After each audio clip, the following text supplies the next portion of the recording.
नमस्कार, मैं शैलेंद्र वाजपेयी आप सबका स्वागत करता हूं फिर से अपने इस YouTube चैनल पे।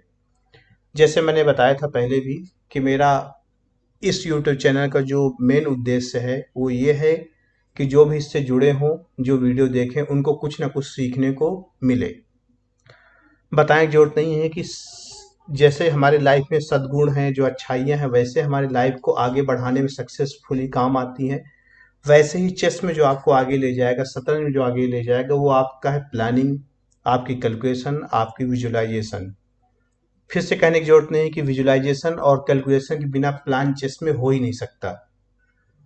और अगर आपका कैलकुलेशन और विजुअलाइजेशन यानी कि 4 5 6 मूव, 7 मूव, 8 मूव आगे आप देख पाते हैं, इतना कैलकुलेट कर पाते हैं, ये अगर ठीक है तो आपको आगे चल के शतरंज में कोई भी प्रॉब्लम आने वाली नहीं है।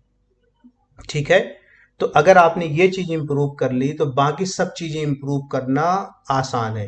लेकिन अगर ये चीज इंप्रूव नहीं तो आप कितने भी ओपनिंग याद कर लें, कितने भी थ्योरी याद कर लें, कुछ भी काम नहीं आएगा। क्योंकि अगर आप ओपनिंग याद करते हो तो आप कुछ वेरिएशन तक खेल ले जाएंगे, आपको कुछ थ्योरी याद है, कुछ हेल्प करेगा, लेकिन कहीं ना कहीं आप मिस कर देंगे। अपोनेंट कोई ना कोई कॉम्बिनेशन लगा ले जाएगा और आपको प्रॉब्लम आएगी।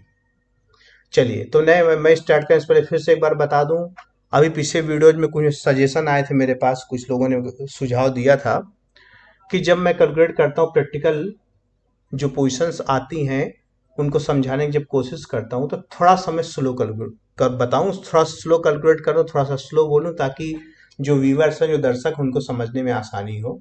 दूसरा सजेशन ये था कि अगर कैलकुलेट करते समय मैं ये बता सकूं कि क्या कैलकुलेट किया जा रहा है लिख के, तो माइंड पे उनके लोगों को रहेगा। और कई बार जब वीडियो लंबा हो जाता है सुनने में तो उनको मिस हो जाता है कि वेरिएशन एक्चुअल में कौन सी चल रही है। तो इसलिए अगर लिखे होने पे उनको थोड़ा सा आसानी हो जाएगी। तो मैं अभी एक टूल मैंने डाउनलोड किया है और उसको यूज करके लिखने की भी कोशिश करूंगा, शायद उससे हेल्प मिले। लेट्स सी, आगे देखते हैं उसका इम्पैक्ट क्या होता है। मैं नई पोजीशन लाने वाला हूँ बोर्ड पे, ये पोजीशन आ गई है, टाइम स्टार्ट हो चुका है, वाइट टू प्ले है, आपको दिख रहा है क्लियर। ठीक है, मैं उस टूल को एक्टिवेट कर लेता हूं ताकि आपको समझ में आए। ओके, तो यहाँ पे क्लियर दिख रहा है कि ये जो ब्लैक का किंग है ये डेंजर जोन पे है, यानी कि इस पे अटैक आ रहा है। अटैक सिंपल एक चेक है ये। ठीक, आपको सीसीटीपी रूल पता होगा, पहले आपको चेक कैलकुलेट करना है, फिर आपको कैप्चर कैलकुलेट करना है, फिर थ्रेड कैलकुलेट करना है और फिर पॉन ब्रेक कैलकुलेट करना है। ठीक, सी चेक, दूसरा सी कैप्चर, तीस ये टी थ्रेड, और फिर पी पॉन ब्रेक या प्लानिंग। इसको आप सीक्वेंस से फॉलो करें जहां तक हो सके, ब्लाइंडली नहीं फॉलो करना, सीक्वेंस से फॉलो करना। जैसे हमें इमीडिएट चेक आ रही है तो पहले आपको देखना होगा चेक। ठीक, तो चेक जब आएगी यानी कि सी, तो चेक कहां से आ रही है? चेक आ रही है क्वीन H5 से, क्वीन H5 चेक आएगी। क्वीन H5 चेक के बाद अपोनेंट क्या चलेगा? अपोनेंट के पास केवल दो ऑप्शन है यहाँ पे क्वीन H5 के बाद। कौन सा ऑप्शन है? एक है कि G6 पॉन पुश कर सकता है और दूसरा है कि किंग जा सकता है D7। ठीक, आई होप पोजीशन से आप जुड़ पा रहे होंगे। ओके, मैंने यहाँ D6 लिख दिया है, D7 है। तो क्वीन H5 G6 जा सकता है, मतलब पॉन पुश हो सकता है, और किंग जा सकता है D7। हमको दोनों कैलकुलेट करने होंगे, एक वन बाय वन। कोई एक मूव पहले कैलकुलेट करते हैं। हमने कैलकुलेट किया पहले क्वीन H5 पे G6। ठीक, G6 पे आपके पास ऑप्शन है टेक करने का, यानी कि queen cross G6। Queen G6 के बाद अपोनेंट को आना ही पड़ेगा, कहां पे? D7। और किंग D7 आने के बाद फिर से चेक कहां से है? कई चेक है, उनमें से एक चेक है, वो है E6 पॉन पुश, और E6 पॉन पुश के बाद हो जाएगी चेकमेट। आई होप कि आपको क्लियर हो गया होगा। दूसरी वेरिएशन में आ जाते हैं कि अगर क्वीन H5 चेक पे किंग जाता है D7, कहां जाएगा king? King D7। King D7 पे फिर आपके पास चेक कहां से है? एक पॉन पुश चेक है और एक चेक है क्वीन F5। तो पहले ये चेक देंगे हम। इसमें वेरिएशन क्या देख रहे हैं हम? किंग आने का। किंग आने के बाद हमारे पास पॉन पुश चेक है, पॉन से पुश चेक कर दे सकते हैं हम क्वीन को यहाँ आके चेक दे सकते हैं F5 पे, हम क्वीन वापस G4 पे भी आके चेक दे सकते हैं। ठीक, अब आपको कौन सी चेक पहले कैलकुलेट करनी है, कौन सी बाद में कैलकुलेट करनी है, ये एक्चुअली ऐसा इसका कोई सर्टेन पैटर्न नहीं है, कोई ऐसा फिक्स रूल नहीं है कि जो आपको हेल्प करेगा, लेकिन फिर भी मैं कुछ तरीके बताऊंगा जिसमें आपको हेल्प मिलेगी। पहला तरीका है कि जब आप कोई चेक कैलकुलेट कर रहे हो तो पहले वो चेक कैलकुलेट करिए। अगर एक से ज्यादा चेक आ रही हैं तो पहले आप वो चेक कैलकुलेट करनी होगी जिसमें अपोनेंट के पास ऑप्शंस कम हो। ऑप्शंस मतलब जिसमें अपोनेंट के पास जो चलने का रिस्पॉन्स करने की मूव हो वो कम हो।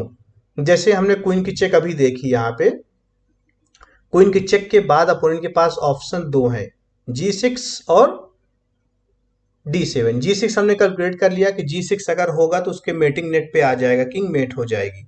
ठीक, अब हमको कैलकुलेट करना है किंग आने पे D7। अब जब किंग D7 आएगा तो हमारे पास चेक है 3, pawn push, queen F5, queen G4। अब इन तीनों में से कौन सा चेक पहले कैलकुलेट करें, तो वो चेक कैलकुलेट करिए पहले जिसमें ऑप्शन अपोनेंट के पास कम हो।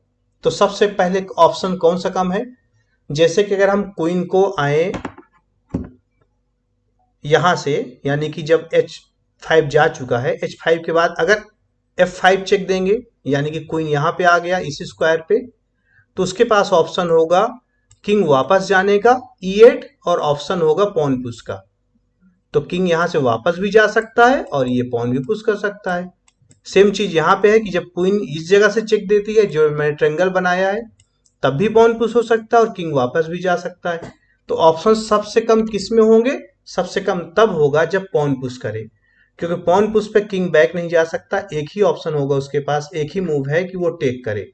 ठीक, ध्यान रहे ये जो मैं बता रहा हूं आपको, ये नॉर्मली कंडीशन पे काफी हद तक यही चीज काम आती है कि आप वो ऑप्शन कैलकुलेट करो जिसमें अपोनेंट के पास चलने का रिस्पॉन्स देने के लिए मूव की नंबर जो है कम हो। यानी कि ऐसी एक चेक आ रही जिसमें अपोनेंट 2-3 तरीके से मूव चल रहा है और एक दूसरी चेक है जिसमें अपोनेंट एक ही तरीके से मूव चल रहा है, तो उस कंडीशन में आपको वो मूव कैलकुलेट करनी चाहिए जिसमें अपोनेंट के पास एक ही तरीका हो रिस्पॉन्स करने का। तो ये नॉर्मली ज्यादातर पोजीशन पे सही होता है। ज्यादातर का मतलब कि ज्यादातर यानी कि हमेशा। तो हम यहाँ पे कैलकुलेट कर रहे थे E6। अब E6 पे अपोनेंट टेक कर देगा, अपोनेंट ने टेक किया E6 पॉन को।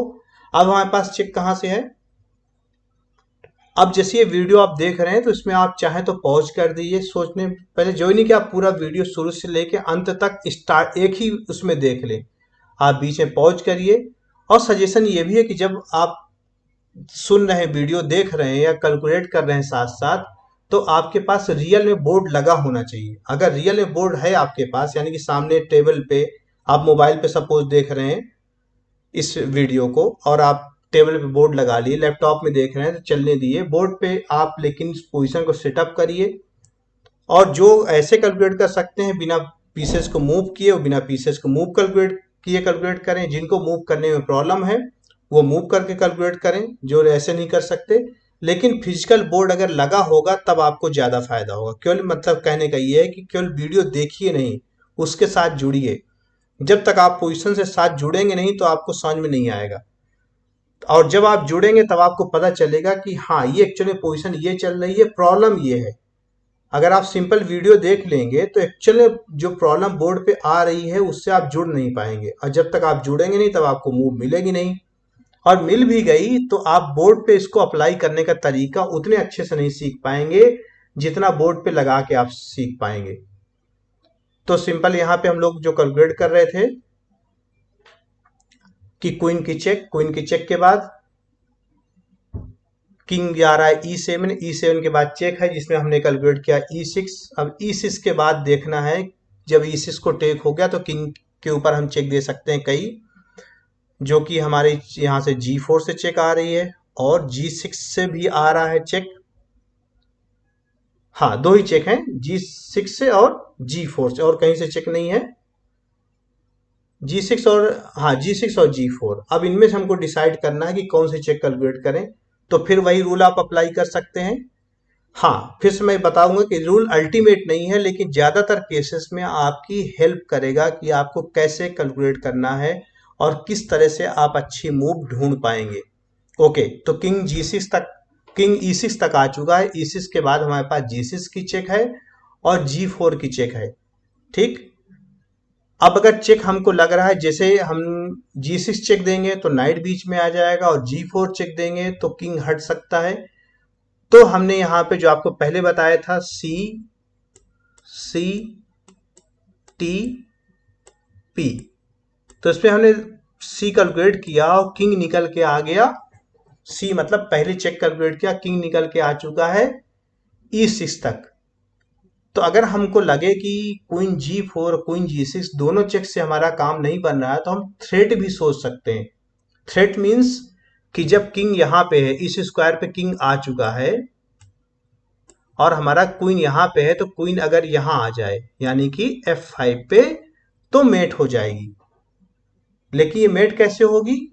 मेट तब होगी जब क्वीन F5 पे आए और किसी के सपोर्ट पे आए, क्योंकि बिना सपोर्ट के आएगा तो सिंपल है, टेक कर दिया जाएगा। तो यहां पे हम थ्रेट भी कैलकुलेट कर सकते हैं।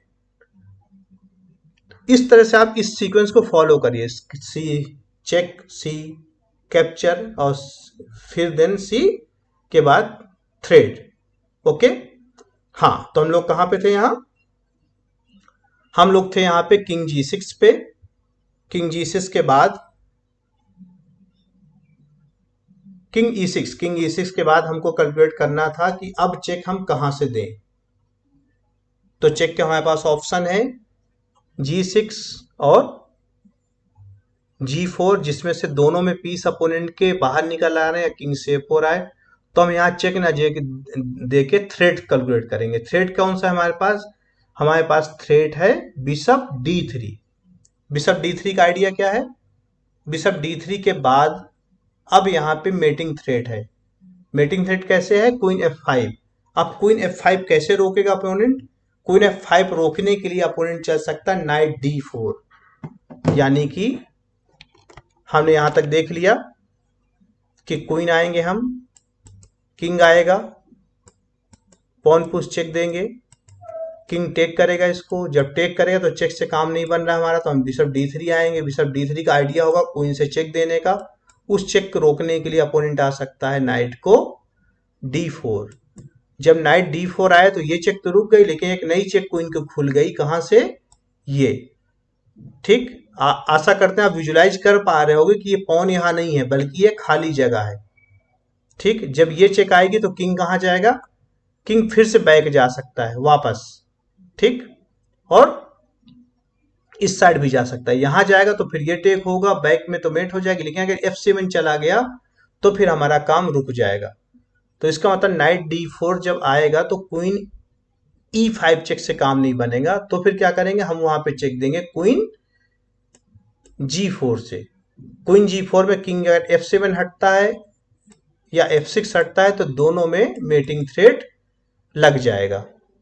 ठीक है, एक बार मैं इसको फिर से दिखाता हूं चल के। ठीक है, अब हम यहाँ पे करीब करीब ये वीडियो हमारा 11 मिनट का बन चुका है, बहुत लेंदी हो जाएगा। आपको कैलकुलेशन का तरीका एक बार में तो नहीं सीखेगा, ऐसे अनगिनत वीडियो आएंगे आपके सामने और एक एक करके आप वीडियो से जो सीखने को मिल रहा है, पोजीशन की वैरायटी जो आ रही है, उनको जज करिए, उनसे लर्न करिए और आप सीखते रहिए। अभी मैं मूव चलने जा रहा हूँ, देखें क्या हमारी पोजीशन जो हमने की है वो सही है। क्वीन चला, हमने कह रहा ठीक है करेक्ट। हमने पॉन पुश किया, कह रहा करेक्ट। हमने बिशप D3 किया, ठीक है करेक्ट करेक्ट। लेकिन यहाँ पे हमने G5 मूव नहीं देखी थी। ठीक है, अब G5 मूव कई बार हम लोग ऐसी मूव भी बोर्ड पे आ जाती है जो हम लोगों ने इमेजिन नहीं की होती। उसका कारण सिंपल इतना होता है कि हमको लगता है कि अपोनेंट के डिफेंस की बेस्ट मूव नहीं है। तो G5 हमने इसलिए नहीं बताया आपको क्योंकि ये मुझे लगा था कि बेस्ट मूव नहीं है, क्योंकि G5 से मेटिंग नेट पे किंग आ ही जाएगा और मेट यहाँ पे बच नहीं पाएगी और ये पोजीशन हमारी सॉल्व हो गई। आशा करते हैं आप इससे कुछ जरूर सीखे होंगे। हाँ, कई बार बोलने में हो सकता है एक जगह मैंने, अभी मुझे याद आ रहा है कि E6 की जगह मैंने G6 बोल दिया था। अगर ऐसा कुछ हो तो आप वीडियो बैक करके शुरू से देखिए, जहां आपको लगे कि नहीं ये गलत बोला गया, प्रोनाउंसिएट करने में हो सकता है एक आध दो मिस्टेक हो। मिस्टेक इंपॉर्टेंट नहीं है, गलतियां सबसे होती हैं, आपसे भी होंगी, हमसे भी होंगी। गलतियां करना इंपॉर्टेंट नहीं है, गलतियां सुधारना इंपॉर्टेंट है।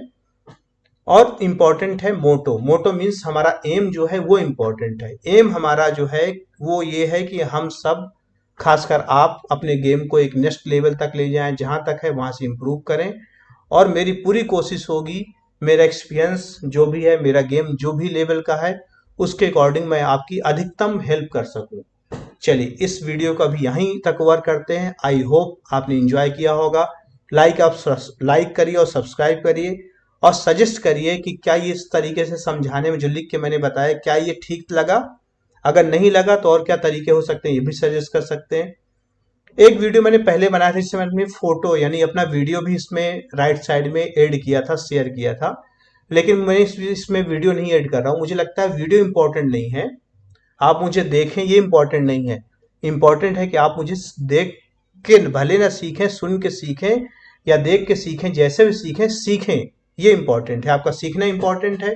चलिए अभी मैं इस वीडियो को यहीं पे फिनिश करता हूँ। आप सबका बहुत बहुत धन्यवाद। लाइक और सब्सक्राइब जरूर करिएगा।